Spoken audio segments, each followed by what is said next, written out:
Hey, thanks so much for tuning into the Daily Dose for Spiritual Growth. Merry Christmas Eve, everyone. Want to personally invite you, if you are watching this in the morning, there's still time. We have our Christmas Eve candlelit service today. 3 p.m., the doors open. 4 p.m., the service starts. Again, this is a family service. Everyone is in the sanctuary.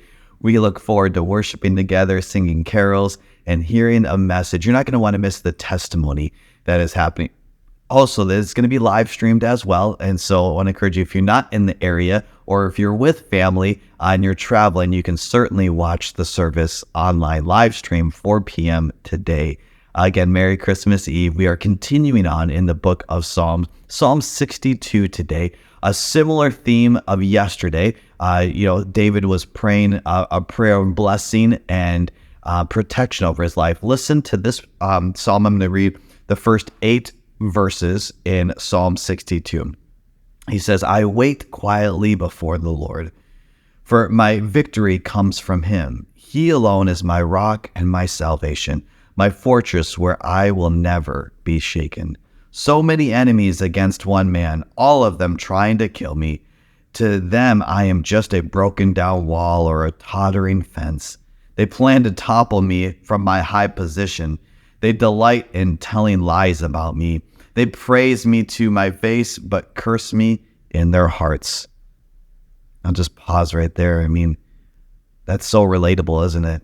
So many times, we're with people and maybe we are the ones that are dishing that out as well. Like we're praising people to their face, and maybe, you're getting together with family members today, some friends, and it's easy to say words, but really in your heart, you're judging them. In your heart, you're cursing them, is what David is saying. And I just want to challenge and encourage us. I mean, the Bible says this, that, you have to be careful with what you say, because it's really out of the heart. The abundance of the heart is where the mouth speaks. And so really what's on the inside is eventually going to come out. And so I want to encourage you, before you get together with your family today, before, if you're getting together, would you just pray? Would you say, God, would you give me your perspective today? God, I don't want to come in judging. I don't want to come in selfish. God, would you allow me to see people the way that you do?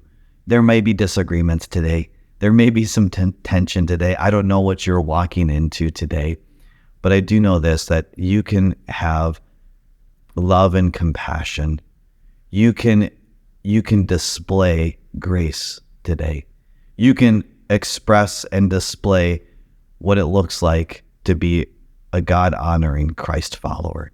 Would you choose to do that today and just see?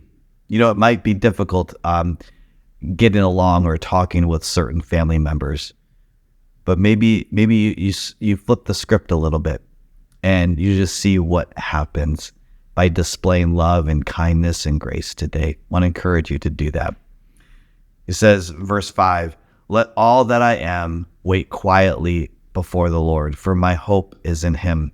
He alone is my rock and my salvation, my fortress where I will not be shaken. My victory and honor come from God alone. He is my refuge, a rock where no enemy can reach me. Oh, my people, trust in him at all times. Pour out your heart to him, for our God is our refuge. I want to encourage you first to do that. Wait patiently for the Lord. Understand that God is your refuge. He is your rock. He is your salvation. And when you truly understand that, then you'll realize that when you're around other people who don't have that confidence, who don't understand that God is their rock and their protection, their refuge, their salvation, they're going to act out. They're going to be selfish. They're going to even probably want to hurt other people, because the adage is so true. Hurt people, hurt people. But when we truly understand our salvation in Jesus Christ, it gives us, hopefully, I don't know how we couldn't have more compassion and care for those who don't have it. And why not go in this scenario if you find yourself around other people who don't know God? Would you pray for open doors? Would you pray for conversations to happen where you can maybe lead them to discover that the God that maybe you discovered as far as your salvation and your confidence and your assurance and your identity can be the same that they can experience.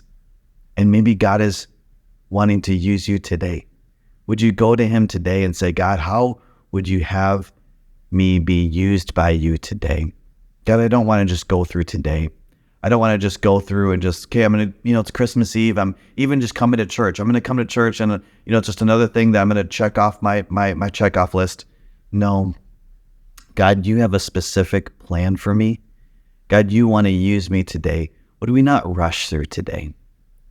Would we pause and reflect on our own salvation in God through Jesus Christ and look for opportunities where people can discover that same thing and just see what God does? That's really what it's about. That's what God's called us to do. And that is the greatest gift someone would be able to receive today. Would you look for those opportunities to present the gift of salvation, and maybe they would open it and receive it and have the confidence and assurance that they will receive an inheritance of heaven forever and ever. The greatest gift. Merry Christmas, everyone. We will see you tonight at 4 p.m. Service starts. Doors open at 3 p.m. If you're watching online, thank you so much. We will be back again tomorrow for another daily dose for spiritual growth.